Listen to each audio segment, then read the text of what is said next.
Welcome to Blake Street Banter, where one of us knows what the word banter means. The other two are just along for the ride. Tyler, say what's up. What's going on? We are joined today by Director of Baseball Ops, Amir Mamdani. I was supposed to ask you that before we got on, but hopefully I didn't butcher too bad. But Director of Baseball Ops, my first question to you is, how do you feel about Luis Arraez signing with the San Francisco Giants? Pretty interested. Pretty interested to see how that goes. Big outfield over there. So I know people are disappointed that he didn't end up with us, but it'll be interesting for sure. Yeah, especially with him playing second. Is that where I was hearing that they were the infield's a mess? Like they are like the right side could be defensively atrocious, and just like general baseball talk. Like you have Schmidt. I think it's Schmidt is the second baseman for him right now, and I guess he's not very good defensively. But then you have Gold Glove Chapman, who can just like, all right, just give me the infield guys, and it's just going to be fine. So it'll be interesting to see what's in San Francisco. But he was one that we were kind of looking at as fans for the Colorado Rockies to sign. Maybe this is a question that we can lean into. Are we done searching for infield positions for the Colorado Rockies, like going across? Are we looking to add, like you just added Julien and Oltz and in the trade stuff? Are we looking to add more depth, so to speak, at the major league level before spring training starts in a few weeks? Yeah, I think honestly, since Paul and Josh have started, they've been really proactive about like always looking to add depth. And I know that like comes off as like kind of a canned answer, but there have been additions through a variety of different ways. Like there have obviously been some free agent signings with Willie Castro and Michael Lorenzen, but there's also been some NRIs that we've signed. We've signed some guys like Nicky Lopez and Chad Stevens who have some major league pedigree to be minor league free agents and compete for spots. I think you've seen, you referenced the trade we made with the Twins last week for Pearson Ole and Edward Julian, and traded with the Yankees to acquire first baseman TJ Rumfield. So I think, it's kind of feels a lot of agents and other people I've talked to said it feels like it's been a very slow off season. Like a lot of players are still out there. And so, I think Paul and Josh and the rest of our baseball operations group in general are having a lot of conversations with other clubs and agents. I think that's going to continue up to spring training and into spring training. But I think, obviously we came into the offseason with some questions about first base. And so I think Julian, I think Rumfield, I think claiming Troy Johnston earlier in the offseason kind of intended to provide like different options. Although I don't think that like precludes, us from doing anything else.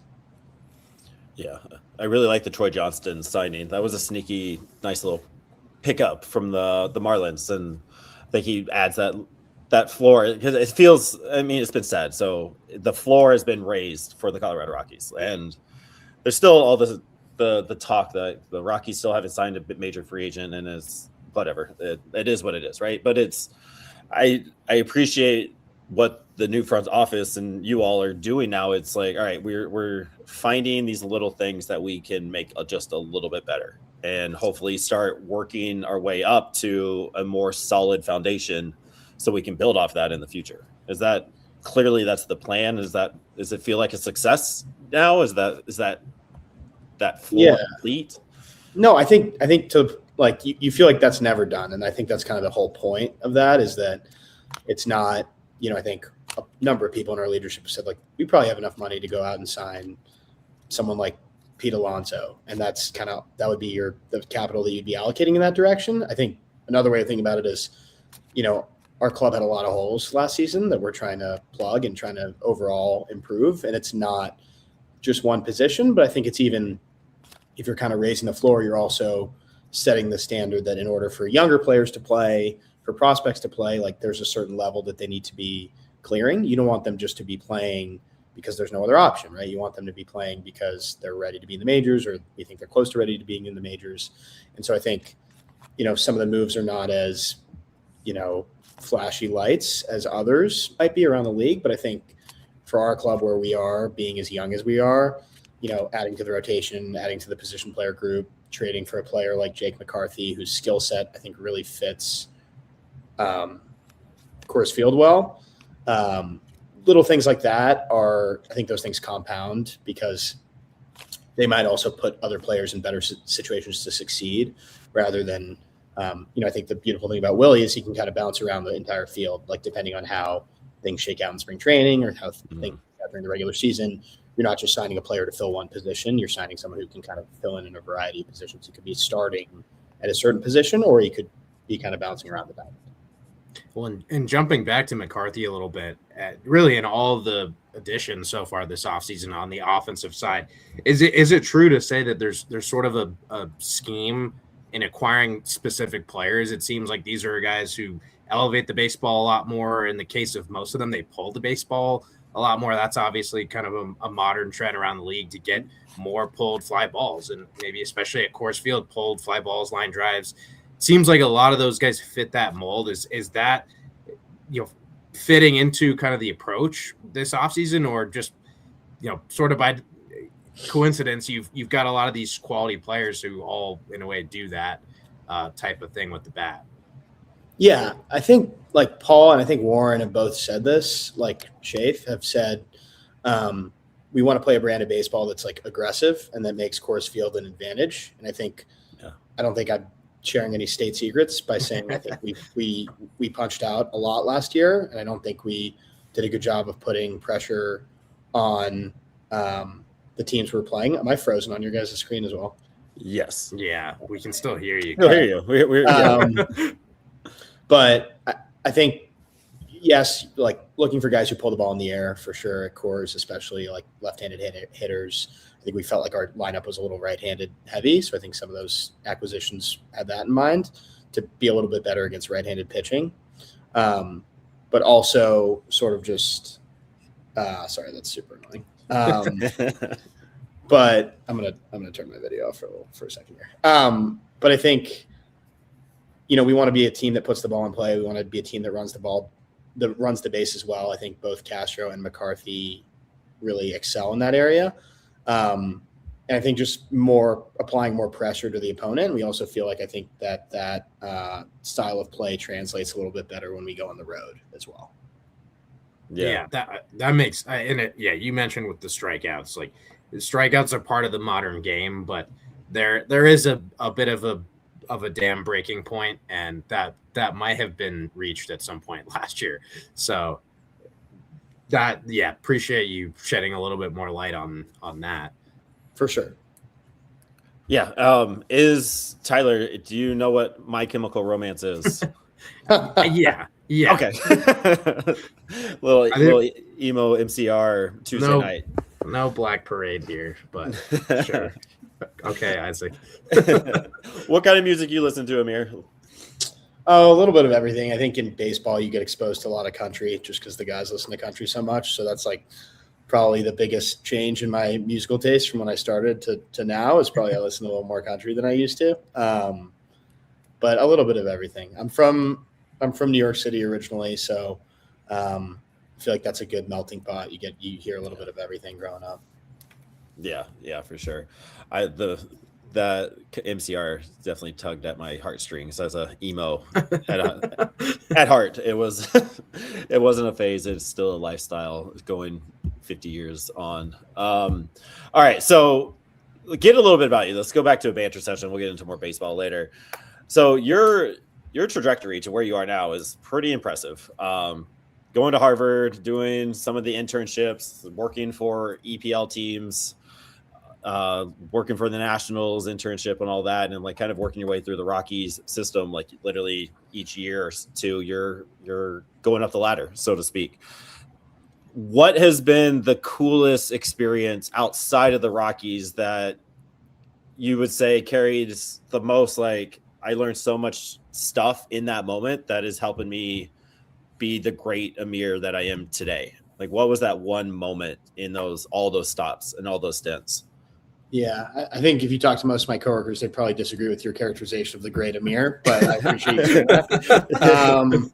I think I'll say like my role in baseball is always going to be probably skewing a little more like analytical. I say from the lens of like looking at numbers.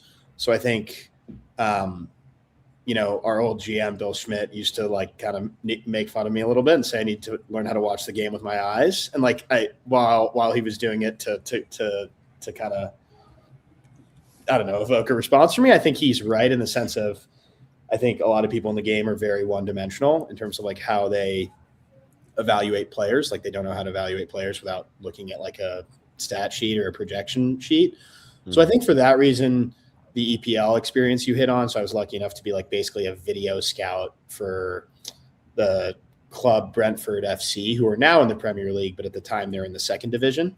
And it was during COVID. I was desperate to kind of get some experience somewhere in sports. And I was kind of cold emailing my resume out to different baseball teams. And I decided I would expand that to soccer because I just thought it was something as a sport I always liked. And one thing led to another. And I basically got to spend 2 seasons evaluating players on video for them and writing reports. I think our amateur scouting folks will probably be relieved to say that's like the closest I'm going to get to being a professional scout. But it was just good because it kind of taught me how to articulate the things that I was seeing and like write them for like decision makers. So I think that was like a big part of my job through the last couple of years here has been writing up players in a variety of contexts. Could be a waiver claim, could be a Rule 5 pick, could be a free agent, could be a minor league free agent just saying, hey, here's why I think they're good.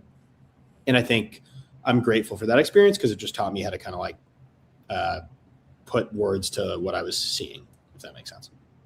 Yeah. I mean, I know through my experience starting to do some media scouting with Prospects Live and around the first few times you're doing that, you don't feel confident, and it certainly is awkward to write in a certain style, and totally just there's such a curve that comes with that. So I can't imagine doing it soccer wise, and I have no idea how to even conceptualize that. So that is a very interesting experience. Yeah, you guys did your homework, so you guys set me up pretty well to answer that. I mean, we do some research. I think that's where it stops, though. So, who's your favorite soccer player that you like? Who was like the one guy that you were Jonah Hilling on the topical? Yeah, it had to from the video. Like, this is the guy that you guys need to sign Brentford. This is the one. Like, who was like that guy that was your guy? Like, who was your Duke and Darnell? I don't know. I think David Raya, who's a goalkeeper who I think has been sold to Arsenal. Brentford is ironically kind of labeled as like the money ball of soccer just because they're a smaller pocketed club that's business model is based off of identifying under-scouted, undervalued talent and then acquiring it and then having it accrue value and then selling it on to it's obviously different in soccer. You sell players to clubs directly. So it was funny to have worked for them given my baseball bent. Maybe that was what stuck out when I was trying to blindly apply to stuff. But yeah, I mean, I can't take credit. They had a very complex system where a lot of people would watch each player. And then if a certain number of video scouts liked the player, then they would move up to the next level, which was full-time people. So it was like freelancers and then full-time people. And that was like if you read about Brentford online, it's like a very interesting story. Their owner is a physics PhD from Oxford or Cambridge who made all of his money starting a gambling company that bet against the public. So it's a very interesting club. So I still support them. I've been lucky enough to like go to a game with my girlfriend over there, which was pretty cool because I never went over there when I was working for them. And they hooked up tickets and stuff. It was great. Which is also wild to think about, like where we were 6 years ago during COVID. Yeah. Hey, you're going to do this for this major sports team, but you're 2 years. Yeah, that's wild. So, I mean, you've had that experience, that cool stuff. Do you miss the analyst part at all? Like doing that grind, or are you happy where you are? No, I think look, we're probably not a surprise to you guys or anyone who's listening to this. Like we have a smaller front office. So yeah. I don't really think titles always represent like the day-to-day of someone's like what they're doing, especially in our organization. So like, I think a lot of the things I am doing as a director are like the same things I was doing when I was an analyst. I'm just doing them in concert with other folks and like with, I think more, it's funny. Like I remember when my first season with the Rockies, as an analyst, you're like very trigger happy to transact. I think typically like that's just you're like fresh to it. You're like, this is like the most exciting thing ever. You think every player on waivers is like better than everyone you have, just because that's like how your brain is wired. You're in our BSB group chat. You're like, I know what this player is. What about this guy? Like, what about this guy? And so I think with time and experience, I've come to learn, you can't claim every guy who comes across waivers. You have to be like very intentional about that stuff and really think through. It's not even necessarily the first move. It's like, okay, we claim him, but then in 2 months, he doesn't have options. So then we're going to lose him. The guy we might lose now might have all three of his. Like you just, as you move up, and I think you get to have more input, along with that comes the responsibility of like thinking through more of the future planning of the club. Like I think that's the biggest part of my job is to like help Paul and Josh and our new assistant GM Ian, like help them plan as it pertains to the roster. Like, what are we going to do if this thing happens in spring and this player makes the club? What are like the ripple effects of that? And like, you want to be thinking about that now. You don't want to be thinking about that when it's happening. And then maybe you don't have recourse for a move, or maybe it makes you more or less prone to trade a player or trade for a player in the future. Well, I mean, speaking of that trigger happy nature, which totally makes sense, just what was it like going from a bit of a colder approach to suddenly, I don't even, at this point, I don't even know. It's like we're up to now almost 9 40-man acquisitions this offseason. Yeah. Like what is that like now that it almost feels like things are trigger happy, but they're obviously a bit more measured and the benefit of the kind of grander scheme. Yeah, I think it's just different. It's a different philosophy from the sense of like, I think you see a lot of clubs towards the bottom of the standings that are like towards the beginning of waiver priority, claiming players more often, like, or trading for players more often. Like it's kind of like fantasy football. Like if you have first waiver priority, you're probably up at 1 a.m. on Wednesday trying to figure out who you want to use it on. It's like that, but I think Paul, Josh, Ian, Tommy Tanis, our other assistant GM, just coming in with fresh eyes. When you see the same players for years, you sort of have certain biases that are conscious and subconscious. I think they have kind of been proactive about empowering our group to, hey, let's be more proactive. If we like this guy out there, we should grab him. Like even if we've had, and you make hard choices, right? You DFA players who have been with the club for a year, like Drew Romo comes to mind as like a high draft pick who had been with the club for a while and is, a really good player and a great person. And I think sometimes when you have an outside voice, it kind of strips away some of the biases you maybe had from looking at that player. You were looking at that player for so long through, not him, but just in general, through one lens. So I think it's been different, but we've always done all the prep. Like when guys come on waivers, it's like you're writing them up constantly. You're talking about them constantly. It just think about it as like now we maybe make a transaction 10% of the time when we had those conversations. And previously we were making a transaction when we had those conversations 3% of the time. Yeah. If that makes sense. Yeah, it's been much more active. And again, like as the fan perspective, as we cover it, like Tyler and I talk Rockies once every 2 weeks, which is a good thing or a bad thing. It just depends on how you want to look at it. But it feels like what you just said is the feeling that I've had. Like, all right, they're doing their due diligence. They're seeing what's going to work. They're seeing what's not going to work. And they're cutting ties with people that, like you just said, the Rockies just haven't cut ties with those kind of players ever in the past. And like, that's been one of the biggest things that has just been cried from the rooftops, pun intended, that like the Rockies are just too loyal, and that's just the thing. Right. So it's, I don't know, that this fresh, just from a fan perspective and wanting the team to be good. And as a person that covers the Rockies and talks to all these players on a personal level, like it's hard for me to see some of these guys. Like we never had the chance to talk to Drew Romo, but I felt for him, and like seeing Dukes, our guy Dukes, get the axe, like that hurt after his thing. So I was a little mad at all of you for about 2-3 weeks there, but like I can only imagine that times a million where you guys are and seeing all that and keeping the stats and all that. So I don't know. It's refreshing to hear it from somebody that's all up in it, and like you understanding there is that personal side, there is the business side, and we're doing our best to handle all of it and this collaborative effort that you just kind of described without saying it. Like, we're having communications, we're talking to each other. This is what it is, and we're prepared for whatever's next. Like, so as soon as so and so gets dropped, like Marciano, like is Luis Marciano on your? I think he got cut today. Like, is he on the thing? Yeah. So I don't know. So I don't know. I guess I'm just saying thank you for that honesty and going with that. Like, it's good to hear how all that kind of works. Yeah, I think it's like also hard conversations. Like Chris Forbes, our director of player development, like he's been with a lot of these guys since we drafted them, and like you have to have some conversations. You're releasing a guy, or more on the major league side. That would probably be more in my group, like in terms of telling guys being DFA'd, and like none of that is fun. Like, you obviously want to handle it super respectfully, but I think we want to be much better on the fringes of our roster. Like, in order to be a good organization without immediately tripling our payroll, like there are moves that need to be made on the fringes of the roster that may not stick out, and it may not be the first guy. Like, I'll give you, we claimed Garrett Acton earlier in the offseason.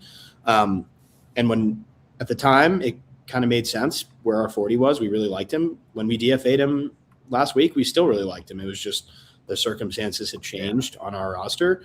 And I view that in some ways as a positive, because things have improved. He hasn't thrown a single professional pitch between when we acquired him and when we designated him.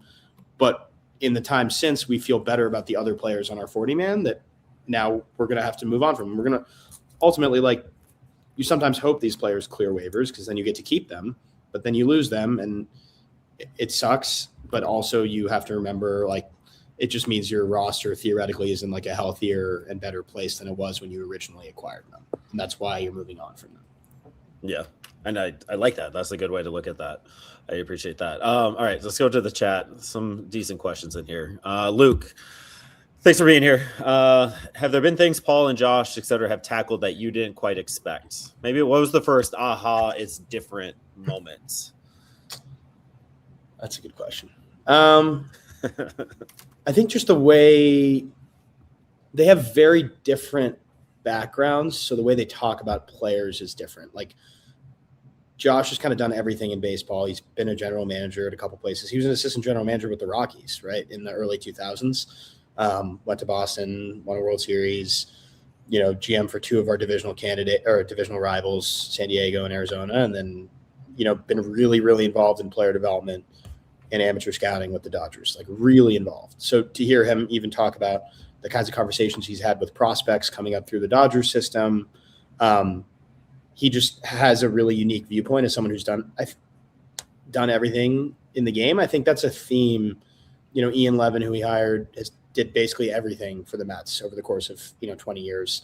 Paul has done a lot of things from his time with the Guardians. He's been a GM with the Dodgers and Mets, and he knows a lot about international. Like, he was telling me all about scouting in the DR, like trying to figure out if a 15-year-old is going to be a major leaguer or not, and like how different that is from our jobs now. Yeah. And then of course his foray into football. Like, I just think it's they haven't. I think they're in the process of like taking stock of the organization, obviously in every way, like players and understanding what everyone does and what everyone's strengths are.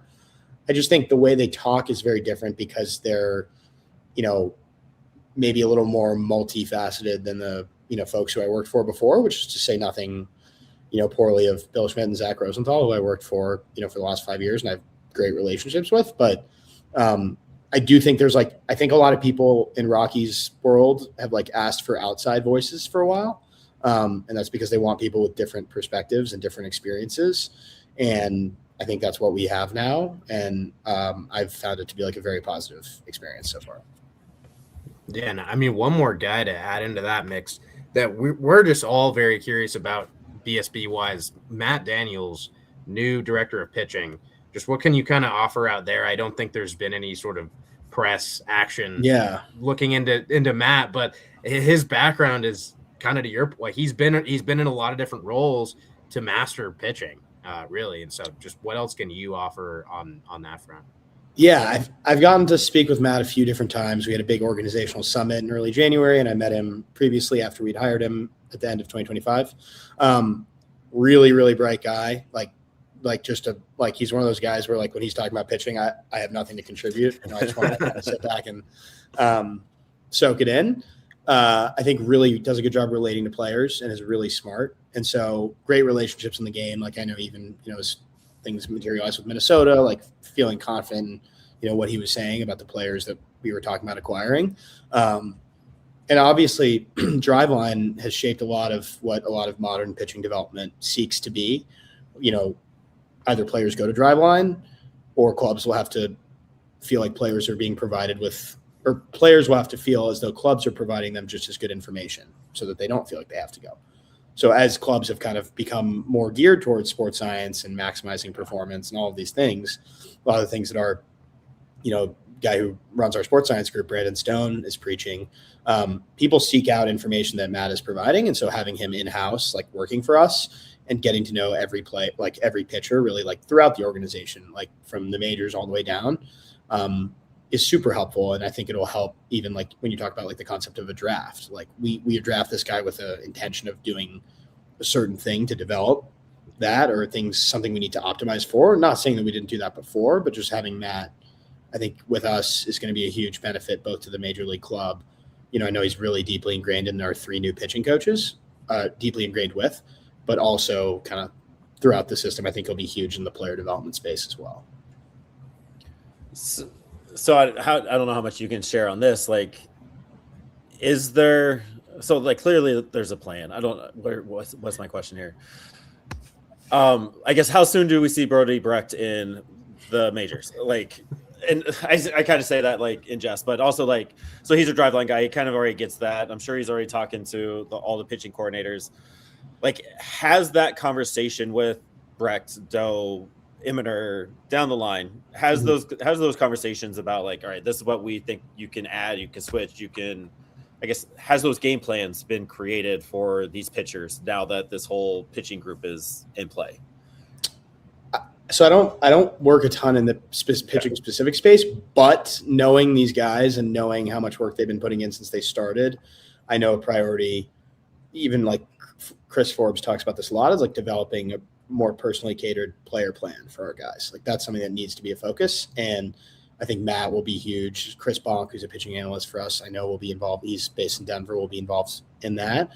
But I do think there's a lot of new energy in our pitching department, like between Alon Leishman, who we hired from the Marlins, who was, one of the guys who was calling pitches for them last year from the dugout, to, Gabe Ribas, who was serving in like a director of pitching role, who's now our assistant pitching coach.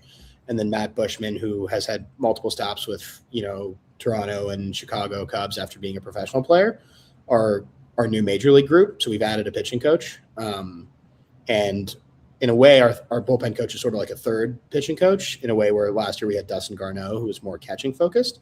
So like we've really beefed it up in the majors. And then I think, that hiring Matt Daniels, hiring a new AAA pitching coach, hiring a new complex league pitching coach, there's a lot of additions to our pitching group. I think it's clearly like an area of focus for us organization wide. We haven't been like good enough. I don't think that's, I don't think anyone would disagree with that. And I think it's good because, it's not just, I know a lot of Rockies fans are always talking about, then we want to see action and we don't want to see talk. Like,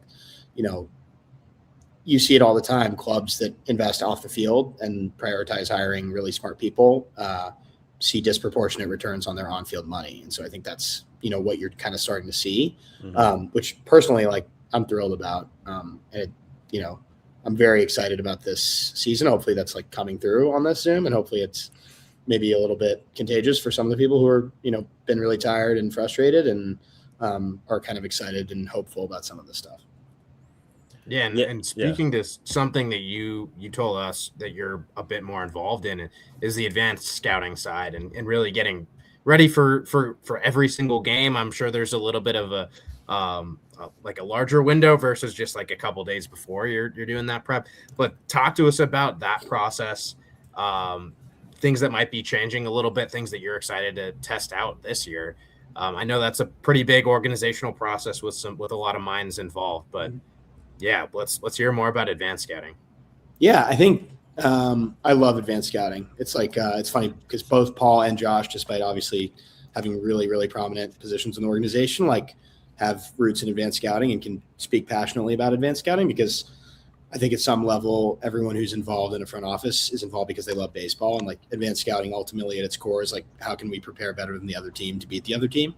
It's like probably it is undoubtedly the closest I'll ever get to actually impacting a major league game.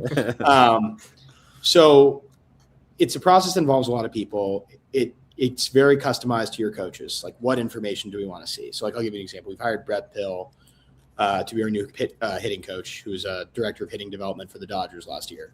And I'm really excited to be working with him. I've historically supported the hitting side a little more from an advanced standpoint. He has a bunch of things he wants on his report, things that he thinks are important, things that help hitters prepare better. And a lot of it is the stuff like if you see a pitcher coming into the game, sometimes you guys are over at the dugout looking at an iPad. So like those are the materials that our front office is producing. And I talked about this, I think I was at Rockies Fest, but your information is only as good like as it is actionable. Like, it's not helpful if it's like the most genius thing ever, but like the players can't understand it or you're not doing a good job articulating it. So you want, when a hitter's getting in to face 103 miles an hour, you don't want them to have 8 thoughts in their brain about how to beat the pitcher. You want it to be actionable, right? Like, close to me is good. I'm firing close to me because that's where he gives up damage. Or, when he gets ahead in the count, I got to make sure I don't chase because he's only in the zone 25% of the time with 2 strikes. Like, just things you want it to be very actionable, crystallized, and all the data you're processing to get to that point is not simple, right? There's like a lot of different things that are coming in about the different pitches, or, on the sheet, it might say he's thrown the fastball 20% of the time this season, but in the last 2 weeks, it's only 2%. All right. So I'm not going to be looking fastball. Like, a lot of it is that's like where analysts come into play in terms of like really distilling that and giving it to a coach and just like trusting that they're going to be able to convey it to the player as simply as possible. But it's like, advanced scouting is great in the sense of it's everyone kind of pulling the same rope. It involves a lot of people. It involves our video guy, Jimmy Hartley. It involves our video advanced scout, Joe Little. It involves a bunch of analysts to kind of all come together and try and give the coaches and the players the best information possible. That's like all it's about. The information depends on who you are and what you're looking for. And so like, that's where coaching turnover, we provided different things to Clint Hurdle and Jordan Pacheco and Nick Wilson than we had to Hensley Mullins at the beginning of the year. And that's just you got to kind of go with the flow with that as someone who works in the front office. And you got to understand like your role is just to support them in whatever they need. Like it's not about what opinions I have. It's about what they need and how we can provide it. What's your favorite advanced scouting stat or whatever? Like you just kind of alluded to.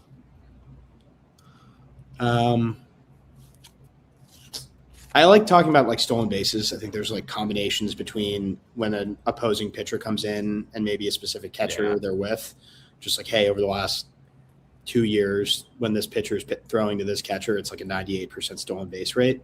I like those just because it's like, all right, we're going to, like, if that situation comes up in the game and it's close, like, we're probably just going to take a chance with that. Like, unless it, like, for some reason we have someone slow. Like, I just like it because it is one of the ones that leaves a little bit less doubt, especially since Warren took over. He was really like, look, we got thrown out on the bases a lot last year, but we were taking more chances too. And we were being more aggressive and understanding, especially when we go on the road, sometimes 3 or 4 runs is going to be enough to win the game. So you got to sometimes take your chances with a sack bunt, with a stolen base. Those are not like the most analytically popular plays these days. Yeah. But I think like you have to understand context of like, we are not a club that's going to score 6 or 7 runs on the road with regularity. We just aren't. We never have been. I'd love to say that we will be, but it's just like that's the historical data we're working with, hitting away from Coors Field. Yeah. So sometimes you have to, like, and some analytics folks will probably just like me saying this, but like you have to take the numbers and then you have to apply the context and know the game situation and know, right here this might be a negative 1% play over the course of a long season, but we're gonna deploy that negative 1% play right now. Yeah, it's what you alluded to earlier. Like, yeah, there's the number side of it, and then there's the eye test side of it, and combining the two and making sure it works together. Like, that's and there is a nice little mold mesh that can happen with that. Mm-hmm. With the advanced scouting, how does that trickle down to the minor leagues? Is that as advanced as, I I don't expect it to be, but how does some of that information go down? Because I mean, we saw quite a bit last year, just players coming up from AAA just not being ready for that jump of the major leagues. I have my own theories. We won't get into that, but what is why not? Why am I the only one? You can ask me the question later. I mean, I've said it on the pod plenty of times. That's why I'm not saying it. But it's like what's being trickled down from the top in that advanced scouting sense, which just seems to make common sense. Like, all right, you have this information. This is how you use it. This is how it's going to be used at Coors Field. Yep. Like, is that been talked about? Has that been there in the past? It just hasn't been utilized. I guess expand a little bit on that piece. Yeah, two-part answer. One, at each affiliate we have like basically a video / analyst hybrid role, and that person is responsible for all advanced scouting materials, prep work, coaches, players. That person's stretched pretty thin because there's one of them, and at the major league level there's like 12 of us that run around doing stuff. There are reports that exist that are consistent throughout the system. I think as you get closer to the majors, the information gets a little broader and a little more detailed because you want to prepare them for the information they're going to be receiving in meetings. That being said, I do think we could do a lot better consistency-wise. I think that's been something that I've heard talked about. We had these baseball meetings a couple weeks ago with anyone who worked in baseball operations for the club. So that's like everyone from the scouts in the Dominican to Shafe to Paul to area scouts in Venezuela. Like they all came to Denver and we all talked about a lot of this stuff. And I think it's important, especially as we're having new hitting coaches, new pitching coach, new director of pitching, to make sure like now is kind of the time to be more aligned. And I think part of that alignment is I think we want to create consistency. Like the things that we talk about in an A-ball advanced meeting for Fresno should be similar themes to what we're talking about at Coors Field in the video room at 4:30 before 6:40 first pitch. They might be more complex. The level of competition will probably be a lot more difficult, but I think the consistency element is really important because it's sort of like, now is kind of an opportunity to just reset expectations org-wide. Like this is now what's expected. I think Paul has been really intentional about making clear that we want to throw every resource at the major league staff because we want them to establish that expectation. Like they are the ones who are going to be crafting what we want things to look like. That's why they've been put in place. Like the assistants around Warren are extremely experienced and have a ton of different, come highly regarded. And there's been a lot of turnover obviously in the coaching staff. And I think the idea is for them to set the tone of like, how do we want to play Rockies baseball? What are our expectations? What does our preparation look like? And then you kind of see that trickle down through the minors. I think you'll expect a lot of that to happen in spring training. A lot of those conversations about like, what does our prep look like? What do our reports look like? Mm-hmm. And then you want those advanced scouting reports, certainly like the high level general ones, the ones you're maybe getting a quick look at the iPad in between pitching changes. You want those to trickle all the way through because you want those to be like graphics and concepts that everyone from Ethan Holiday to a DSL, I don't know if we do it in the DSL, but like everyone from a little baller to a major leaguer to be familiar with. Yeah. And that makes sense. Yeah. Yeah. And that's, again, that's another thing that's nice to hear because I don't know, it just always seems like there's always a different plan at every level. And we understand the level from like high A to double A is insane. And then you're going from Hartford to Albuquerque, which is a whole nother mess of things. And it's just like, how can that gap just be smaller? Yeah. And advanced analytics just seems to be the let's just make sure we all have the same information going way through. So it's not brand new. So we're not learning how to play on the moon at the same time of learning new stats. And so, that'll be good going forward. This is a fun one, especially for Tyler. This might be a Tyler question through his burner. How crazy are your days as the draft approaches and how much are you feeding certain players to the GM or now president of baseball operations? Yeah, and Tyler loves the draft. So if you want to ask him a question about how he handles it, but I guess how does the war room kind of look like, and how does all of that information, like, is it just analysts throwing everything at you. Like how crazy? Yeah, it's kind of.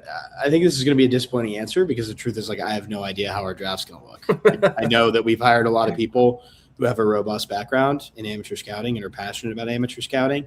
I think someone told me Josh Burns wrote 100 reports on amateurs last year, which at his level of seniority is pretty impressive. That he was. I mean, that dude is a. He absolutely loves it. Like he loves talking about college players. Like I feel like just talking to him about, I don't know a ton about amateur relative to others in our organization. My focus has always been more closer to the 40 man and more on the pro side of player acquisition. Historically, it's obviously been a combination of your amateur scouts, your national cross checkers, and your analysts. I'm excited to find out what our draft looks like. I know it's a disappointing answer to something I don't have as much insight in because it hasn't happened. But certainly there's a process by which, like, in the office, we're flagging players we have interest in. You're making sure that if we don't have coverage of a player, that we get a look on him, so we can speak more confidently about him going into that. One thing I love about our process is like the pre-draft meetings being at Salt River and flying in all of our scouts. That's typically how we typically run our pre-draft meetings in Arizona and then draft from Arizona, just so everyone can be there. It's a little more space than we have at Coors.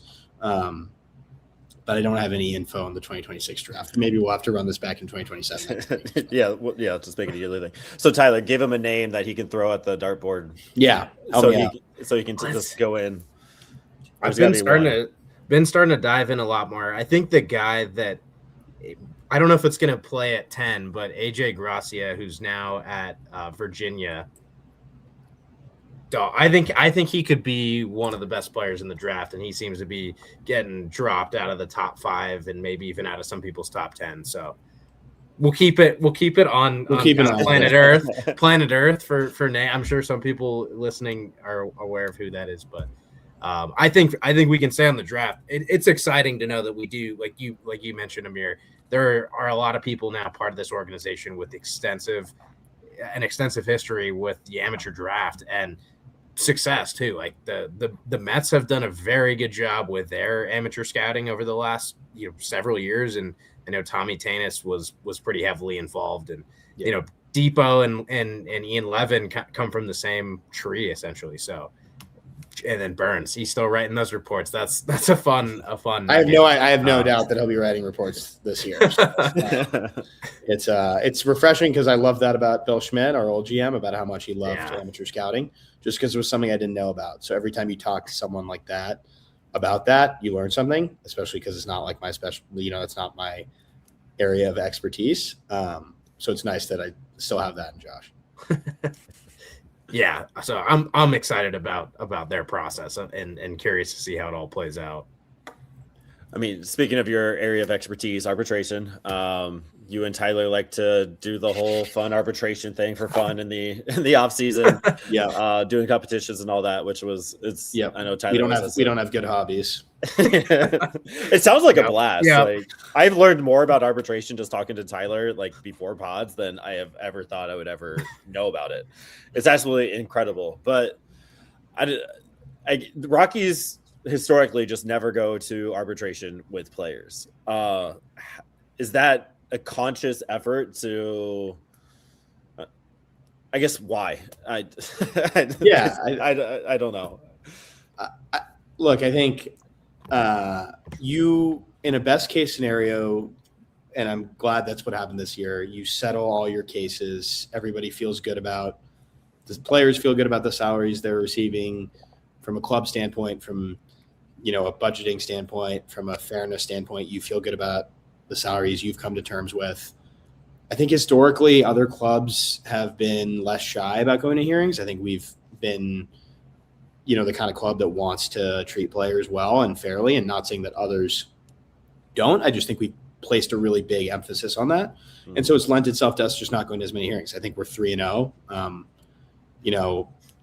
lifetime. So maybe it's not wanting to jeopardize the undefeated record. But look, like even this year, like doing our cases, like you feel like there's a number out there that's fair to the player, that's fair to the club.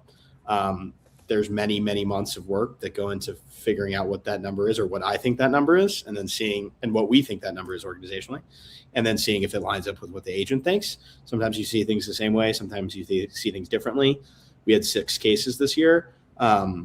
Thankfully, all 6 of them felt similarly on or in the same zip code. But it's a fascinating process because it's very different from negotiating a free agent, because you're not at risk of losing the player over it, but are also feelings and when you go into a hearing room, it's business, but also you're having to make the case that a player's not worth a certain amount of money, which is not the most fun case to be making in February when the spring training starts in a week.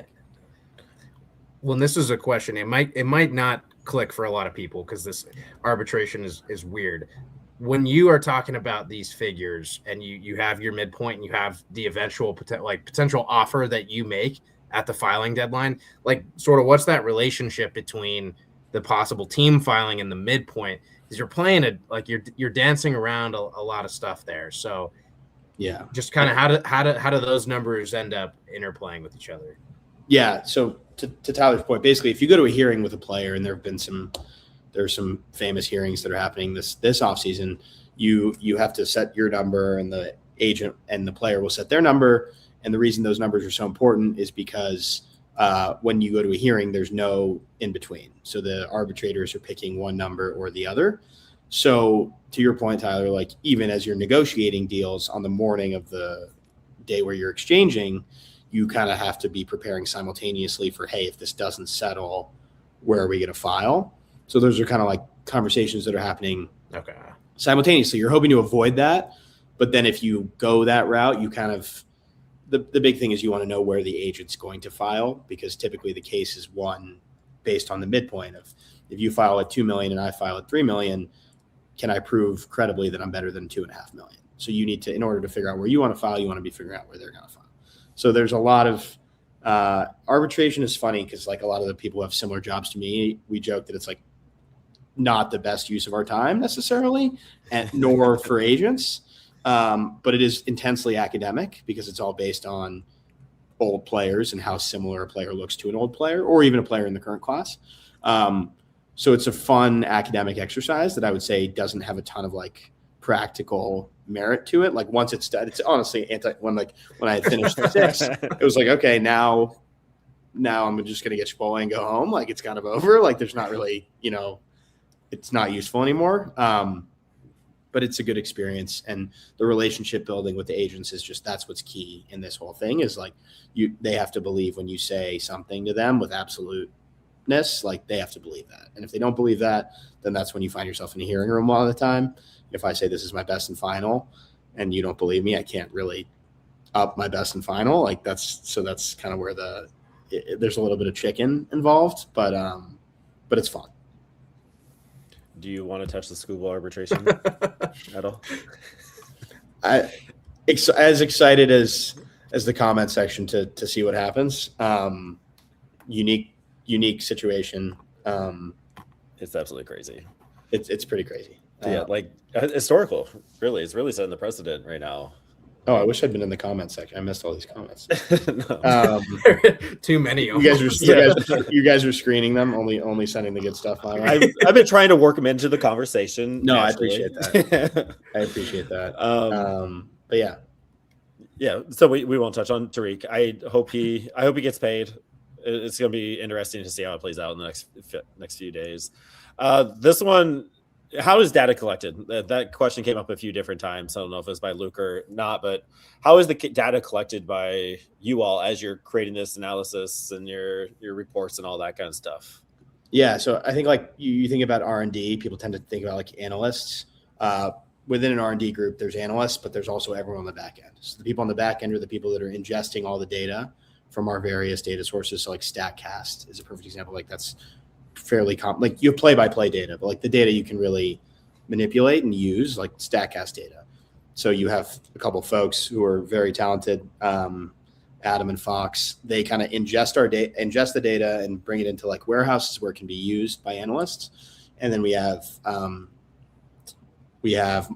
Michael and Wes who help kind of take that data and build it into our website. So like we have an internal website where a lot of stats are housed, a lot of reports are housed. You can go on there and find a lot of the things you'd find on Fangraphs, et cetera. But you kind of like ingest the data, you convert it into one usable, like it's usable in warehouses for our analysts to like build models. So every team does that, has that process. MLB's done like some standardization of like what data providers exist, but everyone has their own process of like how that that one made me laugh, how that impacts their operations. Yeah, that's kind of how I figured it was. I mean, would the job be harder if it was a 40-man? And that's one of our guys. I don't know. It'd be more fun because we could talk about more players, and I think the union would probably be pretty happy with that because that would be one more 40-man guy across 30 clubs. But yeah, you're just always trying to evaluate whether the available players out there are better than your 40th or your 39th player. Yeah. I think that's kind of our job, is to like, I'm not making decisions, but you try and make recommendations based off of the information you have. I do think like the one thing I want to say, like that I think gets missed sometimes, and I have to remind myself of this too, is like there aren't right decisions and wrong decisions. It's more just like you made a decision with the information you had available, and was your recommendation like, the best clubs, the clubs like the Rays, and in terms of using information, maybe the Guardians, like the Mets, the Dodgers, that get clubs that get lauded for this, they're just like making the right decision like 55% of the time instead of making the right decision 45% of the time. Right. And I think that gets lost on people sometimes, just because, good teams make bad choices and bad teams make good choices. And so like, I think something we're focusing on in the same family of like raise the bar is just like improve the frequency with which we're making good choices, and believe that over a longer period of time, those things will compound on each other. It's like putting money in like a savings account, like eventually it might not feel like a lot after a day or a week or a month, but if you look up in a couple of years, like it's going to look different because it was a little bit better every day. Yeah, and that's really easy to do in baseball. Like, there's no variance whatsoever in any of that at all. All right, we did say 45 minutes. We're now at the 50 mark. Three more questions, fun questions. Then we'll get you out of here. I have my two. Tyler, you have to come up with one in the middle of those two. But Amir, if you're going on a road trip, say you're driving Denver down to Scottsdale, what are you stopping at the gas station and grabbing for the car ride? That's a great question, because I am going on a road trip from Denver to Scottsdale on Saturday. So there you go. Probably an energy drink. I think I drink too many energy drinks. I've gotten feedback from girlfriend, colleagues, and others that I do that too much. Probably that, just to maintain my energy level. I'm a high energy person, so you have to fuel that engine. What's the flavor? What are you going? Are you the big Monster guy? Yeah, probably Monster, based on just inspiration, like vibe. Kind of what's just gleaming at me from the gas station refrigerator. Okay, so not loyal to any brand, just whatever hits, right? Okay. Yeah, whatever. Gotta change it up. You can't get sick of the one old that you keep going back to. Yeah. All right, I'll throw mine in there. Favorite thing to do in Denver? I think you've been here 5-ish years. What's kind of that one thing that if you were to move that you just really miss? Oh, that's good. Like I could say skiing, but the reality is my job. I don't get to do that. Like, being honest. I think the weather is like the best thing about this city. It's not a thing to do, but I just want to say I think it's so underrated. A lot of East Coasters miss that. They ask me if it's cold out here. I'm like, it is so much warmer than it is back home. So I'd say that, and then I'll add, like, I love that the stadiums in Denver are right downtown. Like, as a New Yorker, you had to go like 20, like an hour to go to a football game. You got to get on the subway to go to a Mets game or Yankees game. So I think I'd miss, like, we're lucky we get a lot of tickets, like, from people with our jobs at other clubs, and like I think I'd miss like Nuggets, Avs, Broncos. I live like a mile from Empower, so like I've gone to a couple Broncos games this year. So I think I'd miss. I think it's just like such a great sporting culture in the city, and that's like, not to overcomplicate my answer, but I think that's like what motivates a lot of us to help turn the club around is like we've seen like the city supports sports teams. The city supports us even when we're not playing well. So it's like if we could play well, you know, it'd be exciting because those games are obviously all electric. Yeah, it's a special dynamic out here for sure. Yeah, that's what I like about Detroit's stuff. I'm on the west side of Michigan, but going to Detroit, all of it's within a mile of each other, all the teams. So it's just different. It is different. I lied to you. I have 2 more questions for you. One's a trivia question, then one's the fun question. We asked all of the prospects. I'm hoping you know this. Can you name the 4 Blake Street Bombers from the 90s? Bichette, Vinny, because I see him every day. That's so embarrassing. Not Ellis Burks. He counts. He's number 5. Okay. He's 5 on the list. That's a good pull. That gives you some grace. So tough. This is so tough for the credibility. The big one. There's one that is hurting a little bit. Larry Walker. Okay, there it is. Okay. And shout out Larry Walker for getting a statue. Yeah. And I don't know. El Gato Grande. Colorado. Andres. Yep. Andres Colorado. Sorry, Andreas. He's usually he's somehow He's the the one I hardest slip, one. even though he hit the most majestic homers. Like somehow he's the one I forget about occasionally too. Yeah, those YouTube of his 500 homers are always fun. All right, and then we asked this question to all the players, so you get to answer it. What's your favorite all-time sports moment for you personally of all time? And you get to be 100% selfish, in whatever sense that is. My favorite sports moment of all time. For you, like your personal, you just kicked ass that day, sports thing. And it could be pick up ball in the garage driveway. Oh, that I've done. Oh, that you've done, yeah. I mean, this would be going back at least 15 years here if we're talking about any kind of impressive athletic. Okay, my middle school baseball team was terrible. We were 0-8 in a 9-game season. I played first base. Our starting pitcher for the day got suspended from the team because he like failed out of one of our classes in like 7th grade. It was JV baseball in middle school. And so the coach made me pitch, and we won 9-8, and I threw a 165 pitch probably 55 mile an hour BP fastballs being lobbed in. But it was our last game of the season, and it was our only game we won. And I provided some length for us, which we're always looking for our starters to do. Probably an unhealthy pitch count, but that's insane. But yeah, not one that our sports science people would probably approve of.